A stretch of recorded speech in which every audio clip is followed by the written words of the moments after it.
प्रधानमंत्री नरेंद्र मोदी जो सोच लेते हैं वो करने में पूरी जान भी लगा देते हैं।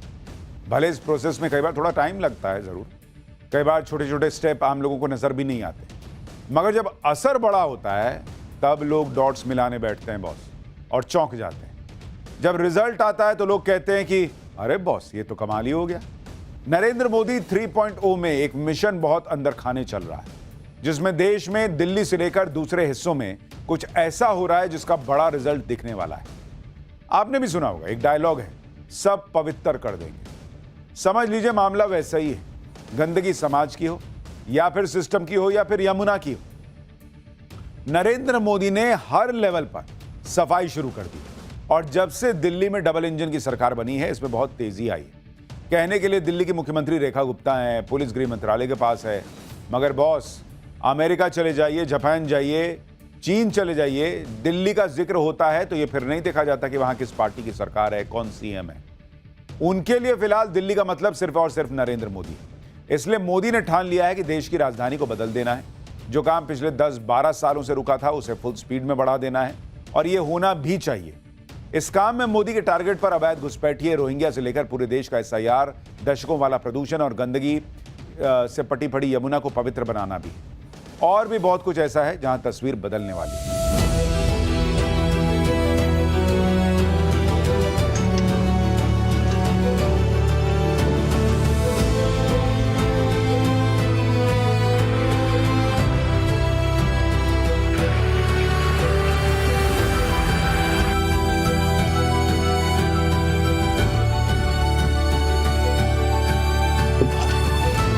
तो एक लेफ्ट साइड में, एक राइट साइड में।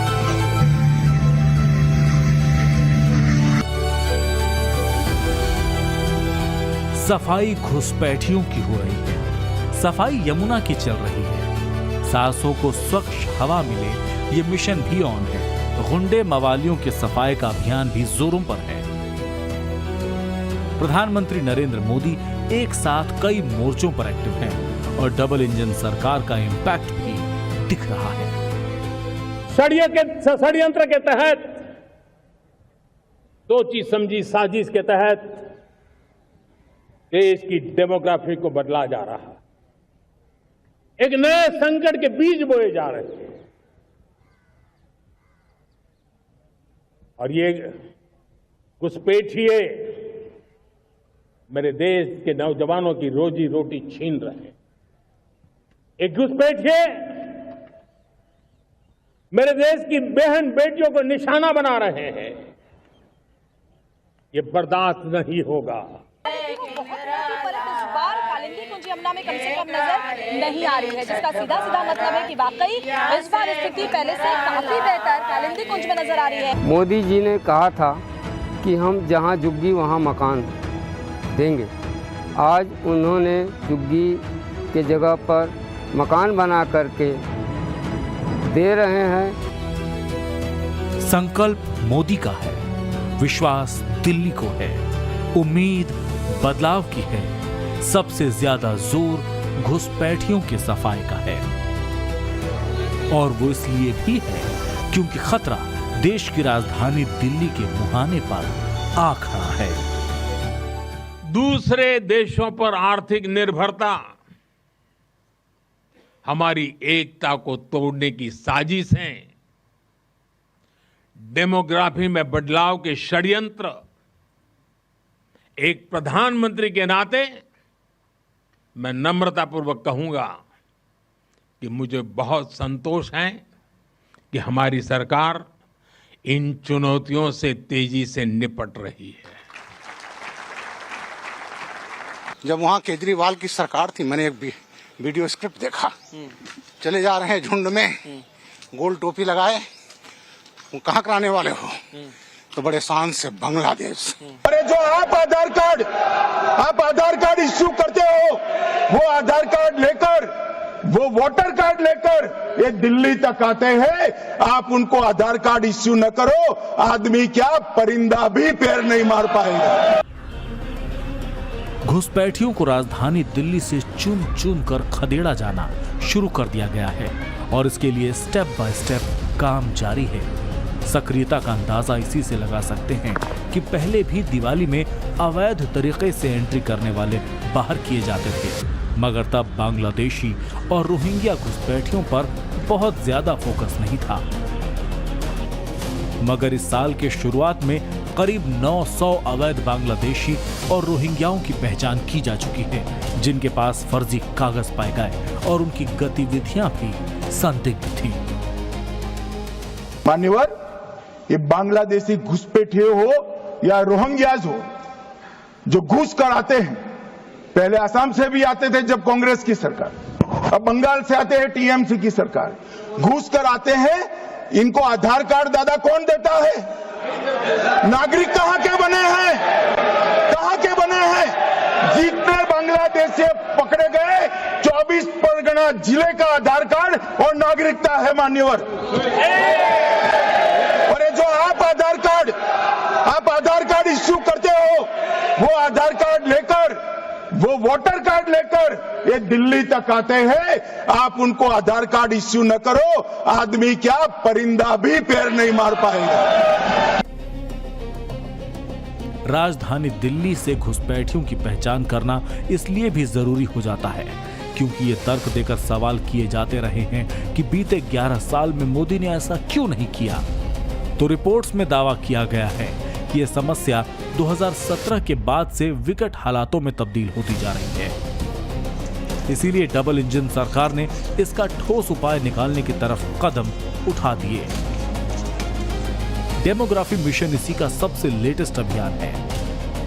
मोदी का संकल्प यही है कि दिल्ली की सफाई होगी, घुसपैठियों की विदाई होगी। महिपालपुर के जिस इलाके में है, यहाँ से ही पिछले महीने दिल्ली पुलिस ने 2 अवैध प्रवासी बांग्लादेशियों को गिरफ्तार कर उनके देश डिपोर्ट किया था, जो अपने वीजा से ओवरस्टे कर रहे थे। अभी तक जितने भी डिपोर्टेशन की प्रक्रिया हुई है या जितने भी लोगों की धरपकड़ हुई है, उनमें ज्यादातर लोग महिपालपुर, पहाड़गंज या सब्जी मंडी, शालीमार जैसे व्यस्त इलाकों में रहते आए हैं, जहां पर बाहरी भीड़ बहुत आती जाती है या लोग बहुत ज्यादा लंबे समय तक नहीं रहते हैं। ऐसे में उनके आइडेंटिफिकेशन की प्रक्रिया में गड़बड़ी होने की थोड़ी संभावना रहती है। ऐसे में दिल्ली पुलिस जनता के सहयोग और अपने बीट सिस्टम से लगातार ऐसे लोगों की जांच करती रहती है जो अवैध रूप से भारत में फर्जी दस्तावेजों को बनाकर रह रहे हैं, और खास करके जो बांग्लादेश से हैं और बड़े पैमाने पर बांग्लादेशी अवैध रूप से भारत में रह रहे हैं। दिल्ली में घुसपैठियों की विदाई इसलिए भी जरूरी है क्योंकि हाल ही में ऐसे ट्रेंड का खुलासा हुआ है जो बेहद खतरनाक है।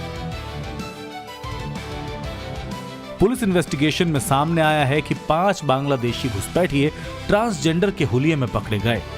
इन्होंने साड़ी, बिंदी और महिलाओं की तरह शारीरिक बनावट में बदलाव करके अपनी पहचान छिपाई। आवाज पकड़ में न आए इसके लिए बाकायदा लंबी ट्रेनिंग ली गई। हालांकि दिल्ली के अशोक विहार इलाके में ऑपरेशन पुशबैक को धार दी गई तो सच्चाई सामने आते देर न लगी। हमारे साथ साउथ ईस्ट डिस्ट्रिक्ट के डीसीपी डॉक्टर हेमंत तिवारी साहब हैं। सर, ये बताइए कि क्या विशेष प्रयास जो हैं वो इस तरह के इलीगल इमिग्रेंट्स जो यहाँ इस इलाके में रह रहे हैं उनको बाहर करने के लिए किया गया? इलीगल इमिग्रेंट्स एक बहुत ही इम्पोर्टेंट और सेंसिटिव मैटर है, जिसके लिए दिल्ली पुलिस, पूरी दिल्ली पुलिस लगी हुई है कि जो भी इलीगल इमिग्रेंट्स हैं जो बाहर से आके हमारे यहाँ रह रहे हैं हमारे देश में, और वो काफ़ी ज़्यादा क्रिमिनल एक्टिविटीज़ में भी इन्वॉल्व पाए जाते हैं, तो उन्हें चिन्हित करके उनके डॉक्यूमेंट वेरीफाई करके उन्हें बाहर भेजा जाए। इस प्रक्रिया को बल देने के लिए हर जिले में एंटी इमिग्रेंट सेल बनाई गई है। उसी तरह हमारे साउथ ईस्ट डिस्ट्रिक्ट में भी एक एंटी इमिग्रेंट सेल है, और उसके तहत हमारा स्टाफ जगह जगह पे ड्राइव चलाता है। इस पूरे तारतम्य में दक्षिण पूर्वी जिले ने अभी तक 2025 में 264 जो इलीगल इमिग्रेंट्स हैं जो कि बांग्लादेश के रहने वाले हैं उन्हें बाहर भेजा है। और उसके अलावा हम जो अफ्रीकन ओरिजिन के भी जो इलीगल इमिग्रेंट्स हैं उसमें भी हम काम करते हैं। उसमें भी बड़ी संख्या में लोगों को हमने साउथ ईस्ट डिस्ट्रिक्ट से चिन्हित करके बाहर उनके देश वापस पहुंचाया है। घुसपैठियों के रूट की पहचान हो रही है। घुसपैठियों को दिल्ली तक कौन ला रहा है ये भी आइडेंटिफाई किया जा रहा है। इसमें नया स्टेप जुड़ने वाला है एसआईआर का। चुनाव आयोग पूरे देश में एसआईआर कराने जा रहा है। शुरुआत बिहार से हुई, अब बारी उन राज्यों की है जहां चुनाव होने को है। इसके बाद फोकस दिल्ली पर रहने वाला है, क्योंकि दिल्ली में साल 2008 में 1.1 करोड़ वोटर थे, जो अब बढ़कर 1.5 करोड़ हो गए हैं। ये कैसे हुए, ये कौन लोग हैं, 100% सही हैं या वोट बैंक वाला घालमेल है, ये सब SIR के जरिए कंफर्म हो जाएगा। इसके लिए दिल्ली चुनाव आयोग ने बाकायदा 2008 में अपडेट की गई वोटर लिस्ट को ऑनलाइन कर दिया, और शायद यही वजह है कि विरोध की आवाज पश्चिम बंगाल तक सुनाई दे रही है। SIR पहले नहीं था, वोटिंग हुई, तो क्या वोटिंग गलत थी या ठीक थी? तो वो इस सिलसिले में हमको खतरा हमको इस बारे में सोच हो रहा है कि पहले से हमको तैयार होना चाहिए। कल कोई बवाल खड़ा हो जाए तो हम लोग खड़े खड़े देखें, लड़के देखेंगे तो फायदा है, बैठे बैठे मरेंगे तो फायदा है।